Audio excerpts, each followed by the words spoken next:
এদিকে উত্তর চব্বিশ পরগনার দত্তপুকুরে তৃণমূল কংগ্রেসের পঞ্চায়েত প্রধানকে ঘিরে ধরে বিক্ষোভ, মাটিতে ফেলে বেধড়ক মারধর করা হলো, মাখানো হলো কাদা। বিধানসভার পরে এখানকার প্রধান নেই, উপপ্রধান নেই এবং এখানকার দলনেতা যারা এখানকার হারমা তৃণমূলের তারা এখান থেকে চলে গেছিলো। হঠাৎ করে কোনো খবর নেই, এখানে এসে উপস্থিত সব হাজির হয়েছে তৃণমূলের লোকজন। তা আমরা এখানে প্রধানের পদত্যাগ চাই। এই প্রধানকে নিয়ে আমরা এই পঞ্চায়েত চালাতে পারবো না।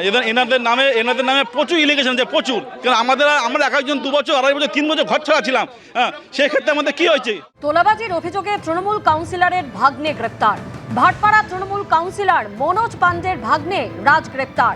কোর্টে নিয়ে যাওয়ার সময় রাজ পাণ্ডেকে ডিম ছুড়ে বিক্ষোভ।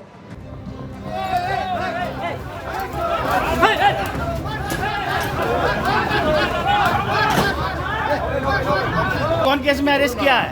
कौन सा केस में अरेस्ट किया है? राज पांडे कौन सा केस में अरेस्ट किया है? राज पांडे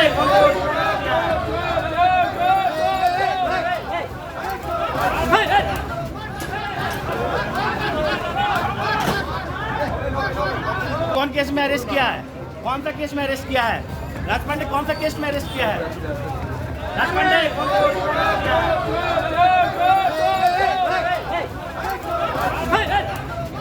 ভিন রাজ্যে পালিয়ে গিয়েছিলেন পানিহাটির প্রাক্তন তৃণমূল বিধায়ক নির্মল ঘোষ। কিভাবে তার হদিশ পুলিশ পেল?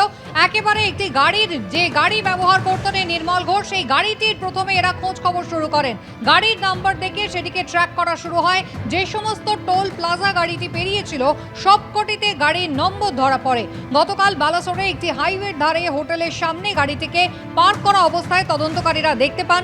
পশ্চিমবঙ্গের নম্বর দেখে তারা হোটেলে ঢোকেন। হোটেলের রেজিস্টার দেখে জানা যায় সেখানেই গত কয়েকদিন ধরে লুকিয়ে রয়েছেন নির্মল ঘোষ, এমনটাই তদন্তকারীরা দাবি করেছেন। তারপরে বালাসোর থেকে নির্মল ঘোষকে পাকড়াও করেন তারা।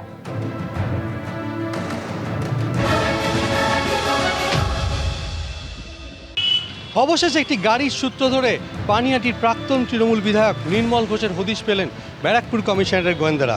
ব্যারাকপুর কমিশনারের গোয়েন্দাদের কাছে খবর ছিল গত কয়েকদিন ধরে একটি গাড়িতে করে ঘুরে বেড়াচ্ছেন পানিহাটির প্রাক্তন তৃণমূল বিধায়ক নির্মল ঘোষ। ওই গাড়িটির ওপর নজরদারি চালাচ্ছিলেন ব্যারাকপুর কমিশনারের গোয়েন্দারা এবং নজরদারি চালাতে গিয়ে দেখা যায় যে বালাসোরের কাছে একটি হাইওয়ের ধারে একটি হোটেলের পাশে গাড়িটি দাঁড়িয়ে রয়েছে। তারপরে হোটেলের রেজিস্টার পরীক্ষা করতেই দেখা যায় যে নির্মল ঘোষ ওই হোটেলে এসে আত্মগোপন করে আছেন।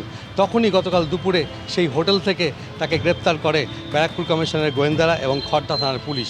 এবং যেটা জানা যাচ্ছে গত 11ই জুলাই তাকে শেষবারের মতো কলকাতার বোট ক্লাবে ঋতব্রতপন্থী তৃণমূলের নেতাদের সঙ্গে তিনি বৈঠক করেছিলেন। তারপর থেকে খড়দা থানার পুলিশ তাকে হন্যে খুঁজছিল।